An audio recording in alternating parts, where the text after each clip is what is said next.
Hi guys, welcome back with me again in this channel. On today's tutorial, I'm going to show you how you can apply the CapCut Cloud Balloons effects to your videos.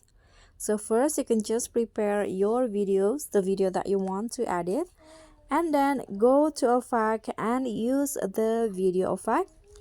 Swipe and select the nature category. So under here, you can just find the cloud balloon effect. This one, click on that, and you can see now the cloud balloon effect will be added to your video.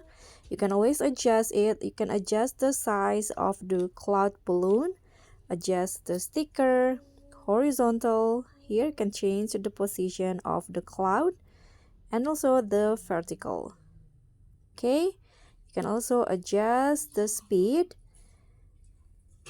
and also add the filter. I'm going to go with 100 for the filter. Click on the check icon and don't forget to adjust the length of the effect. So this is the cloud balloon effect. Thank you so much for watching. Don't forget to like, comment, and subscribe. Also click on the thanks. Bye.